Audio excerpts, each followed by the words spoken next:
Salam sehat untuk Pak Dokter. Ada 3 orang lagi penambahan yang positif corona ya. Mohon informasinya, Ya, daerah persebarannya di mana saja? ya. Berdasarkan hasil pemeriksaan swab di laboratorium kesehatan Profesor W.J. Johannes Kupang, ada 3 pasien yang positif corona. Yang pertama, hasil swab yang dirujuk dari Rumah Sakit Umum Daerah Air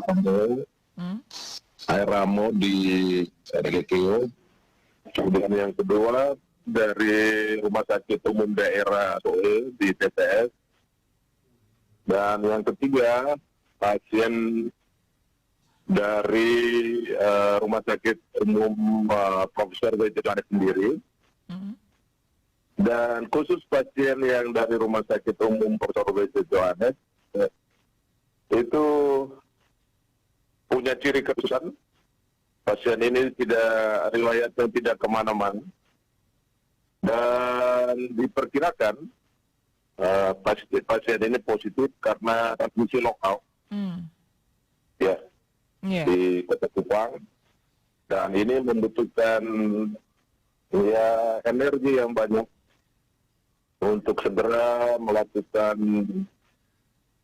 tracing, dan juga upaya-upaya deteksi dini, upaya pencegahan, dan upaya-upaya penata laksanaan kasus. Inilah yang sebetulnya jauh-jauh hari dalam penjelasan, dalam penyuluhan yang disampaikan masyarakat, kita cadang betul jangan sampai terjadi transmisi lokal seperti ini.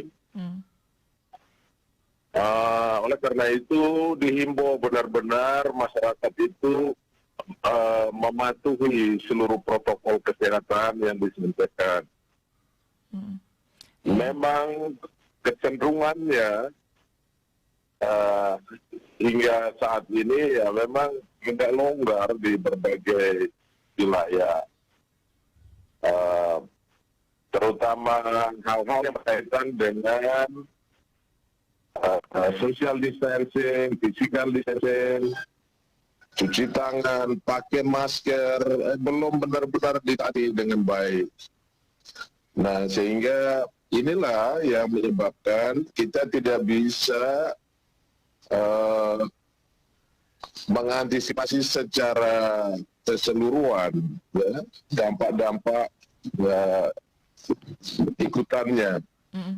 Sebagaimana kita ketahui, di NTT hingga saat ini sudah lebih dari 400 pasien orang datang ke Jawa OTG. Itu berarti dalam riwayatnya mereka pernah bersosialisasi, pernah kontak dekat atau kontak erat dengan pasien yang COVID-19. Inilah hal-hal yang harus kita perhatikan dengan sungguh-sungguh. Nah, oleh karena itu untuk wilayah-wilayah yang saat ini benar-benar melakukan kegiatan isolasi dengan baik, kemudian pengetatan di pintu-pintu masuk, ini menjadi hal yang penting, yang perlu terus diperhatikan.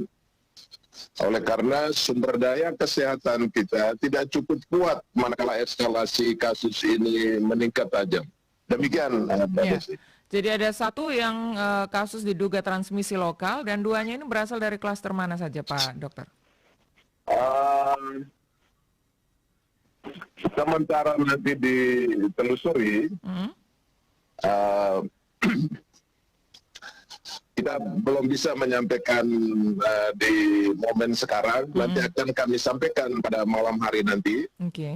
Manakala dari 96 sampel swab yang kita periksa hari ini, kita telah ketahui dengan pasti lokus-lokus mana yang harus kita sampaikan ke publik. Ya, jadi tentu, ya, silakan Mbak Desi.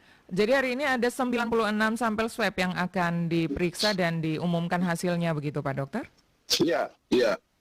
Teman-teman bekerja keras Sampai dengan tadi malam jam 10, mereka telah menyampaikan lagi 48 hasil sampel swab, dan hari ini diperkirakan kita akan menyelesaikan lagi 96 sampel swab yang ada.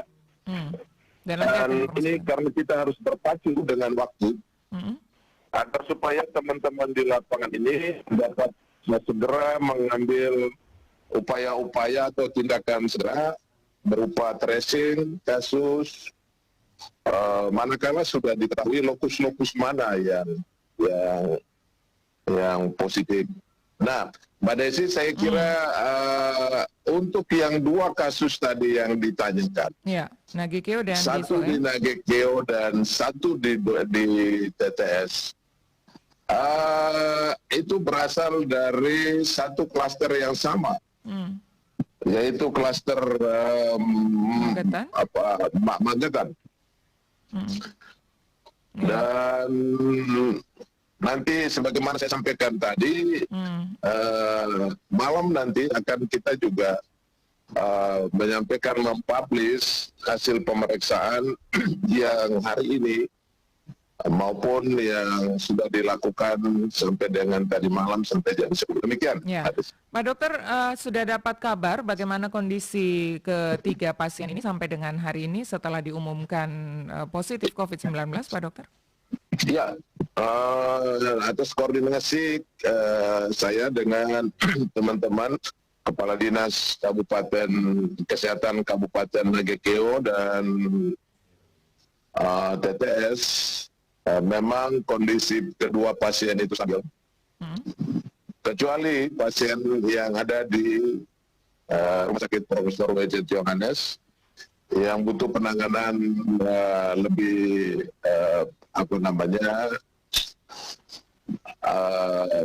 sesuai dengan pelaksanaan yang lebih kompleks. Demikian. Oke, baik.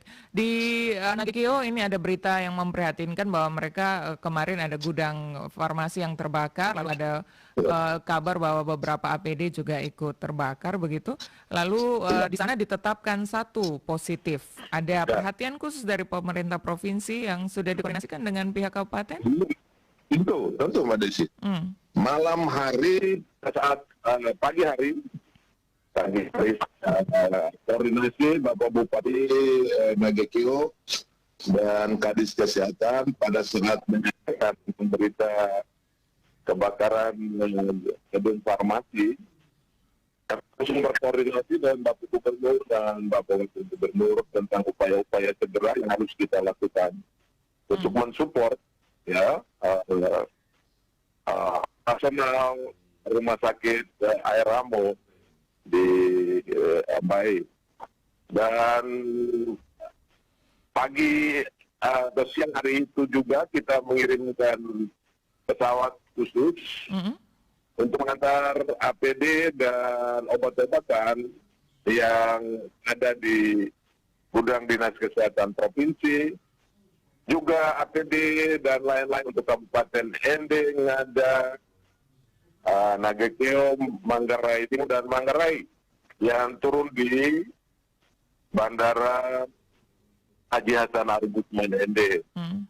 Dan hasil koordinasi itu kita hari Minggu kita berdasarkan koordinasi dengan Kadis Perhubungan Provinsi Pak Isak dan kami sendiri, kami memantau langsung persiapan dan penerbangan pesawat charter itu ke Bandara Haji Hasan Arugusman ND. Oke. Tentu Rumah Sakit Air Ramo tentu membutuhkan dukungan yang lebih besar, yang lebih banyak. Oleh karena stok obat-obatan dan lain-lain itu habis dilalap api, sehingga perlu dukungan berbagai pihak tentunya. Ya, baik.